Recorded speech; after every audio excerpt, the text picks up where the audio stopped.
In this video, we're going to be taking a look at the Phase 2 Clone Trooper for the Revenge of the Sith line, and this is the first one in the numbering order. And this action figure is very special for me because this is the Clone Trooper that started it all for my Clone Trooper collecting history, specifically the plain white one here. So it is a variant Clone Trooper. The plain white one was the most common release, as I recall, but there was also a Shock Trooper variant as well. To be honest, I don't really recall seeing the Shock Trooper in stores back in the day. I have read in other areas that, it had just as much as supply as the plain white one, but at least in my area, that ended up not being the case. I'm sure if I saw the Shock Trooper back in the day, I would have been all over wanting that one for my collection. But the plain white one here was the most common one that I saw at the time. So this is not my original that I got back in 2005. I've probably talked about it a couple times on the channel before, but this clone and then General Grievous were my very first Revenge of the Sith action figures that I got before the film came out. And throughout the years, I ended up losing some of the accessories, like the shoulder pad, for instance, and I just ended up giving him away in a lot years down the road. But both of these guys I got together on eBay back around 2020, 21. Didn't pay very much for them at all. And to this day, this is still probably one of the more affordable Phase 2 clones that you can get. You could easily find this guy brand new for $10 or less if you look in the right places. And it doesn't matter which variant it is. As far as I can tell, the Shock Trooper is not really much more than the regular clone here.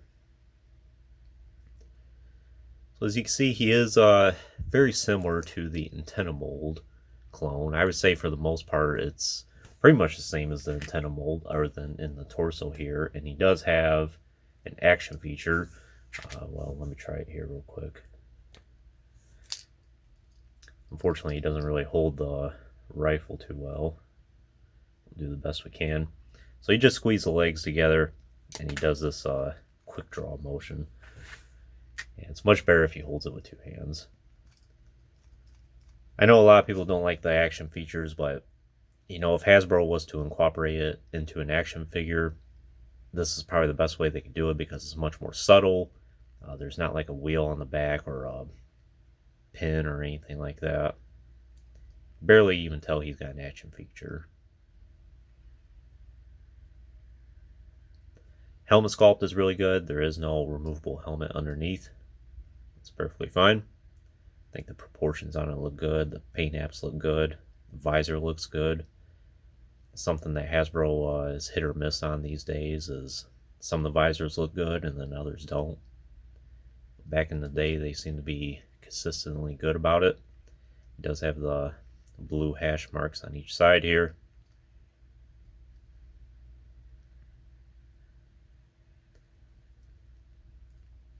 And other than that, it's pretty much the standard Clone Trooper. Not much more I can really say. I suppose the main difference between this one and the antenna mold is mostly in the torso, specifically around the arms there. It does have a little bit of a different sculpt to it.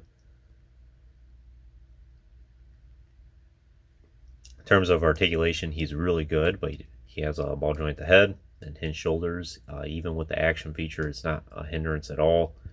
This one goes up pretty far, but because of the extra shoulder accessory here, it only goes about that far. But that's still pretty good. And he does have hinged at the elbows, swivel wrists, nothing at the waist, and that's probably because of the action feature.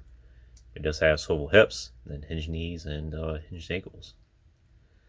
So pretty good articulation, and I'm fairly certain this was the very first Phase 2 clone that Hasbro made.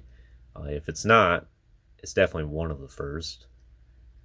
And for being one of the first attempts, I think they did a fantastic job. So in terms of accessories, doesn't matter which variant you get, they both have the same thing. They have the DC-15 rifle here. But specifically, this one has, or both of them have the brown stock. Seemed like it was something that was fairly common in this era with the brown stock for some of the earliest Phase 2 clones. It disappeared really quick, and then they just went with the all cast in black one. It does have the carbine as well. And then we have 2 shoulder pads. So we have the plain one here. And then, of course, if you have the shock trooper, it's just a plain red one. And then you have this one with the Imperial logo. I'm not sure the history behind this. I'm not sure if Hasbro had some early insight or concept art, or maybe after the transition to the Empire, the Phase 2 clones had Imperial emblem on their shoulder, or if Hasbro just took some initiative to do it themselves. I'm not sure the history behind this. I wouldn't be surprised if there was an early concept of clones with this. If you look through the visual dictionary for Revenge of the Sith, there's a lot of concepts in there that ended up not going through. So it wouldn't surprise me in the least. But it's just 2 pins there. And, you see it on the shoulder there. And it's easy enough to put in place. This guy I usually just keep with the regular shoulder pad there. Back in the day with my original, I usually treated this shoulder pad as, oh, this is probably like the sergeant. It's the best way I could distinguish this guy being someone that's more in command. Of course, at this time I had a much smaller clone trooper collection. I basically just had this guy, and then the aerial clone, and then eventually a few others down the road. So that was my way of treating him like he was someone in charge of other clones.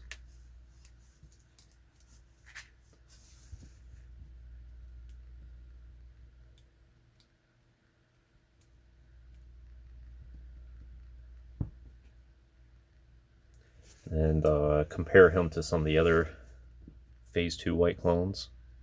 Here's the Andor one. You can see huge difference in the helmet there, and even in the torso.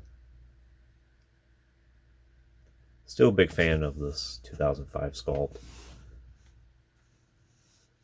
And then here he is with the TVC 1.0 Phase 2 clone, number 15, which I do have video of on the channel.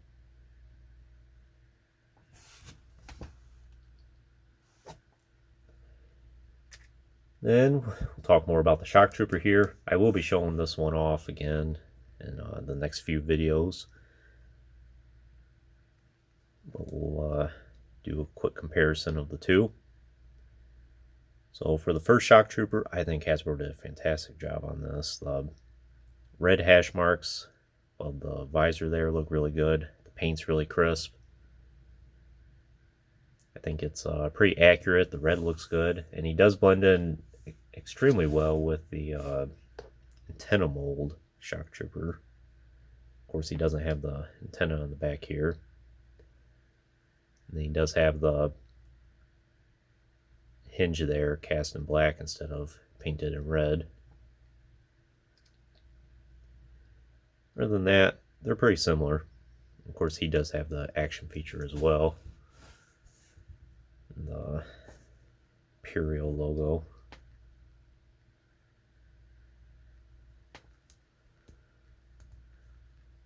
He holds the carbine a whole lot better.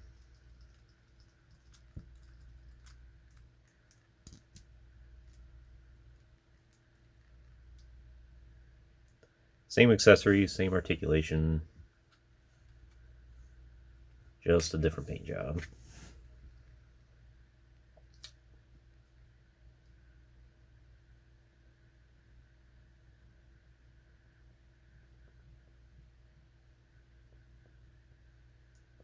They look pretty good together.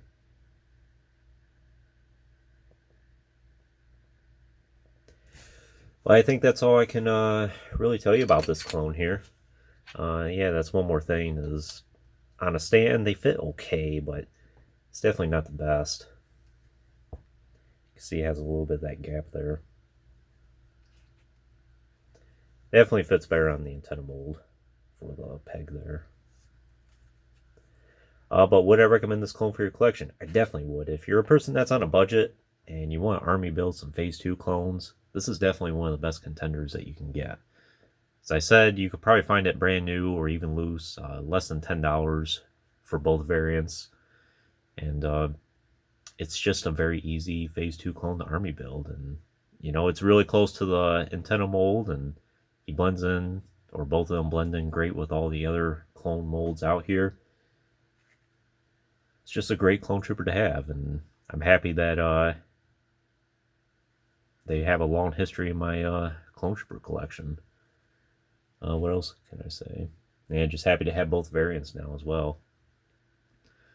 But anyways, that concludes this review. I hope you enjoyed it. Stay tuned for plenty more in the future. There's always more to come. If you haven't already, please like the video and subscribe to the channel. I appreciate your support, and check out the links in the description if you haven't done so already. And as always, thanks for watching.